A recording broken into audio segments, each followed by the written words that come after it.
Assalamualaikum warahmatullahi wabarakatuh. Sebelumnya kami ingin berterima kasih kepada dosen pengampu mata kuliah Etika dan Hukum Keperawatan. Di sini kami akan mempresentasikan sebuah presentasi yang berjudul Hak dan Kewajiban Perawat. Sebelum masuk ke materi, izinkan kami memperkenalkan diri. Di sini ada saya, Fahri Fauzan. Saya Daniel Citra Nurenda. Ya, jadi kita akan masuk ke materi. Yang pertama adalah pengertian. Perawat adalah seseorang yang memiliki pengetahuan, keterampilan, dan kewenangan untuk memberikan asuhan keperawatan pada orang lain berdasarkan ilmu dan kiat yang dimilikinya dalam batas-batas kewenangan yang dimilikinya. Perawat adalah seseorang yang sudah lulus pendidikan perawat baik dalam maupun di luar negeri sesuai dengan ketentuan peraturan perundang-undangan yang berlaku. Hak keperawatan. Hak merupakan kekuasaan atau kewenangan yang dimiliki seseorang atau suatu badan hukum untuk mendapatkan atau memutuskan untuk berbuat sesuatu. Selain itu, hak juga merupakan segala sesuatu yang harus didapatkan seseorang setelah ia menjalankan tugas atau kewajiban. Selanjutnya, menurut RUU Keperawatan pasal 45, perawat mempunyai hak. Yang pertama itu memperoleh perlindungan hukum dan profesi sepanjang melaksanakan tugas, memperoleh informasi yang lengkap dan jujur dari klien, melaksanakan tugas sesuai dengan kompetensi dan otonomi profesi.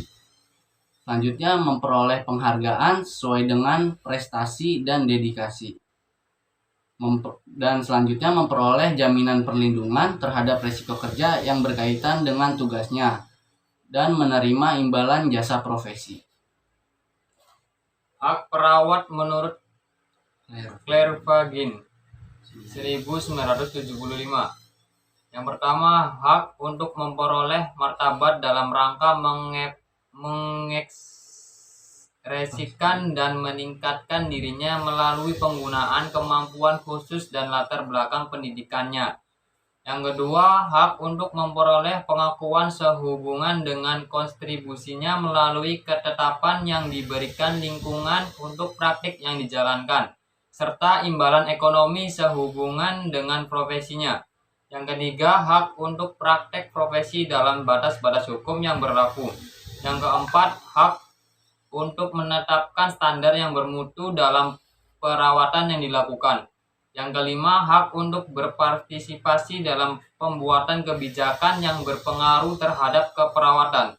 Yang keenam, hak berpartisipasi dalam organisasi sosial dan politik yang mewakili perawat dalam meningkatkan asuhan kesehatan.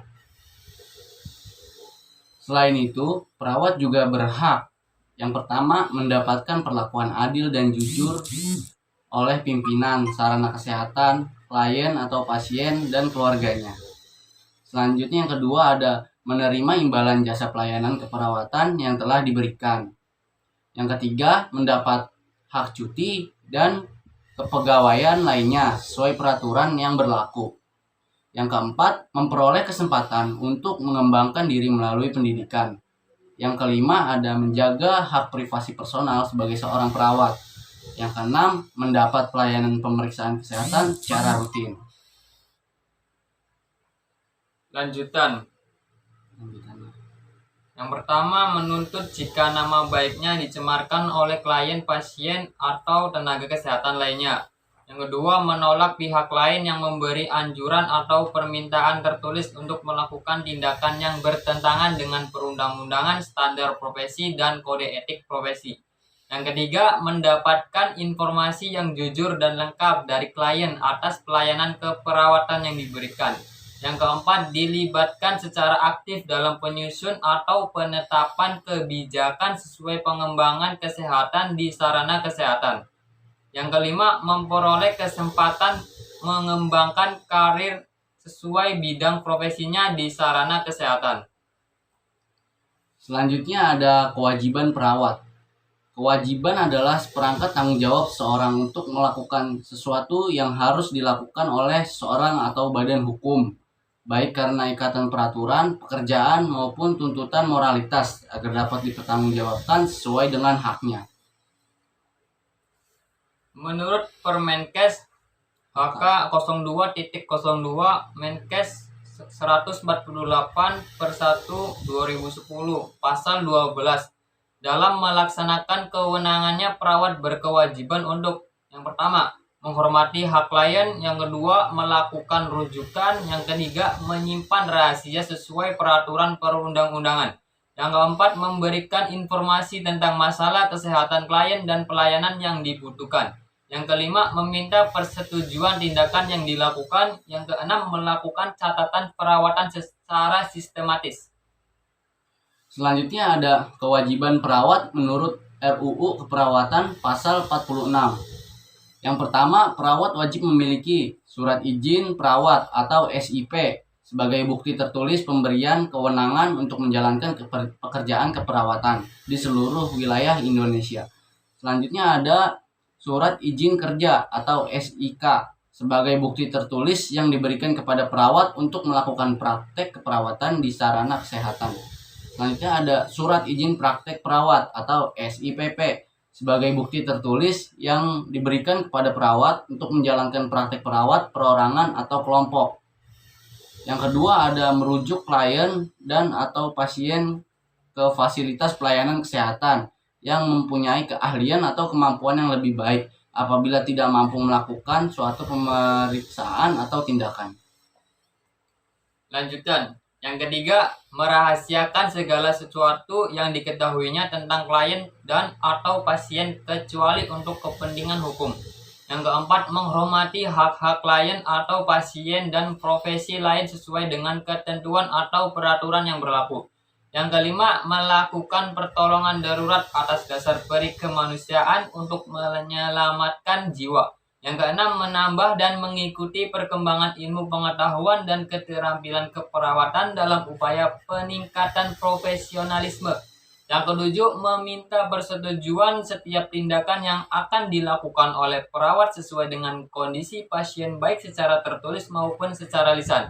Yang kedelapan, mencatat semua tindakan keperawatan, dokumentasi asuhan keperawatan. Yang kesembilan, menjaga hubungan kerja yang baik antara sesama perawat maupun dengan anggota tim kesehatan lainnya. Selanjutnya ada kewajiban perawat secara umum.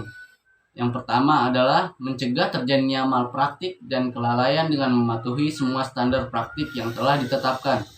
Yang kedua, melakukan pelayanan keperawatan dengan kompeten. Yang ketiga, mendokumentasikan secara lengkap. Yang keempat, bekerja teliti dan objektif dalam kegiatan keperawatan yang sedang dilakukan. Yang kelima, mengikuti peraturan dan kebijakan institusi. Kurang lebihnya itu saja. Mungkin ada yang ingin ditanyakan bisa disampaikan di kolom komentar yang tersedia. Kurang lebihnya itu saja. Terima kasih dari kami. Wassalamualaikum warahmatullahi wabarakatuh.